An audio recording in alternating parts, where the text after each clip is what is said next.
I see you, I do see you as somebody who's in the music industry, and I've always wondered, like, do you see yourself as a person in the industry? You know, I travel a lot, and so like when I'm in Miami or if I'm in LA or if I'm in New York, I don't see myself as someone in the music industry. In Toronto, 100% people see me. But what is the music industry here? Like, you know what I mean? Like, I'm not trying to like diminish anybody's work or value, but you know, if I'm in LA right now and I get on the phone with one of my contacts and in 2 seconds I'm in a studio working with maybe one of the 200 artists that have been signed to one of the many major labels and like developing them and like doing all this work and all this, like all the work that goes into creating an artist that is actually viable. Like my experience in the States versus my experience here, my experience was just being coming back from Europe and working in studios in England and stuff, and it was I was in Paris, and just that experience compared to Toronto, like it's like being like in the NBA and then coming back to watch D-League games, right? Like, you know, like not saying that D-League isn't important. I know some crazy talented people in the D-League, but you just can't compare the two. Like Toronto's work ethic, like the artists, the investment, it's like it's not the NBA. Like, you know, like an American manager, so I used to do music management. An American manager can make so much paper off of an artist. Like, yo, it's so crazy to me because when I'm over there, like you'll see people and they'll be like super rich, like, and no one knows who they are. You're like, well, what do you do? Yo, I'm Will Smith's agent.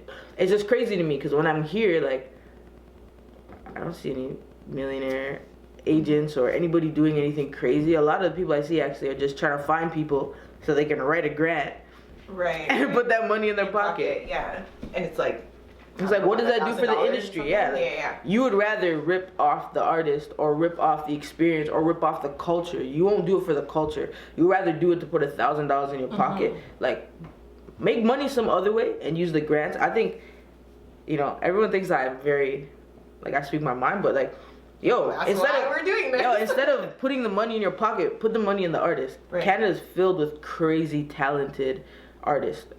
Do they have the same work ethic as Americans? I don't think so, but I also think they're not put in that situation to have the same work ethic as Americans. You know what I mean? Like, I just feel like if we all brought up a level, but the business side of it, I think people don't understand that music is a business. People come to me all the time in the studio and they're like, man, I have this dream of like being in front of thousands of people, and it's like, do you even have 1,000 people that like you on Facebook? Do you even have 1,000 friends on Facebook? How do you have a dream of being in front of thousands of people and you haven't even done the work to get in front of 100 people? Like, you know what I mean? Like, it is work. Like, we see all these success stories in the States, and then when you meet these artists and you're like, yo, how did you get there? And you're like, you did 500 shows before anyone even knew your name. You know what I mean? So I don't feel like I'm a part of the music industry here. When the music industry can put, like, you know, me in a Tesla or something. Oh my gosh. I mean, we've had conversations about this before, but do you find that you get the respect that you deserve? Because I mean, like, listening to you talk right now, it's like, okay, cool. Like, you could be somebody that I see in a room full of those influential people and talking that talk, right? So, do I think I get the respect I deserve? Well, it's such a loaded question. Like, how much respect does anyone deserve? But I think I've done a lot of work. I think that I've done a lot of work in the urban music industry here in Canada, and I think that maybe that goes overlooked because I'm not as I think vocal about how many people I've influenced or worked with, or those side conversations. You know, people will always come back to me, and I'm not going to mention any names, but on any regular day, I'm getting a bunch of texts from different people like, thank you for telling me to change my name, or thank you for telling me to do this thing, or thank you for giving me this artwork idea, or like, yo, thank you for connecting me to this person, or all the time. But do they go out into the world and say that to anybody else? No. And I think the respect I deserve, I get from my clients who believe in me so much at Sandbox. You know, like, you might never hear about anything I've ever done outside of, you know, what I do at Sandbox, but the people that support this business believe in me so much. But I don't know, Toni. Do I get I guess you have to ask other people. Does Rookz get the respect she deserves? No, it's you, because okay, you talk about kind of doing these little things for people or whatever, but as you talk about returning on investment. Yeah, I 100% do not get my return on investment, and so that's what we're talking. I feel like that's brought me to a place. You know, I don't want to be one of those in 2017, but in 2017, for real, it's brought me to a place where if you want to talk to me, you need to pay me, because if you're gonna talk to me and spend 2 or 3 hours with me, like this whole pick your brain thing, like I am anti-pick. You cannot pick my brain. Ideas, you know, I think ideators, like people like me, like I make things up. I create things out of nothing. Do I do the work? Will I actually go out and create your artwork, or will I actually go out? Probably not. Like, but I will create the idea, and I think people they don't value the idea as much as they value the product of the idea, right? And so oftentimes, like, I'll give an idea away, and then it will manifest into something amazing, and then I'm no longer a part of that. And so now it's like, pay me. Right. You want the idea? Pay me. Like, people in Silicon Valley get paid for conversations just to do the exact. And I think from traveling and going other places and meeting people who are very high up there, being like, you just tell people this stuff? Yeah. You gotta stop talking, bro. Like, you know what I mean? Like, you're so smart. And like, I think that I am an underrated genius in Toronto, 100%. 100%. That's a big one. Well, if you've ever talked to me, you know. Okay. You know. When I'm in Toronto, I'm like, I gotta work my ass off. Which is why I'm glad. You know, they say if you can make it in Toronto, you can make it anywhere. I get why. Because Toronto, this is more than New York. Toronto is definitely more than New York. because all you have to do here is work super hard. Because this place is all about fronting, bro. It's all about props and not profit.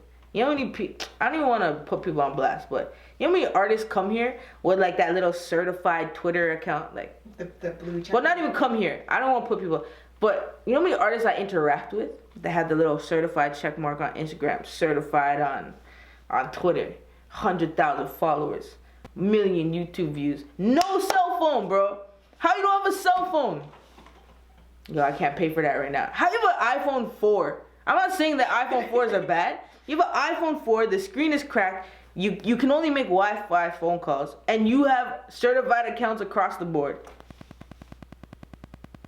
You're doing something wrong. You're doing something dramatically wrong when that happens. True or untrue? No, it's true. But we don't look at people and think that. We're like, oh, this person's super cool, like. No, I don't think that at all. But that's People do. most people do, because that's smoke and mirrors. And so, like, I think that just restructuring, like, what we find to be valuable. Yo, go look at how many followers Will Smith's agent has. Probably like 200, and his account's private. Right. Yeah, that guy could buy you a building right now in Toronto. Yeah. You know what I mean? And so, like, I just think that reframing what wealth looks like and is really important. Like, I wear this shirt all the time. Why?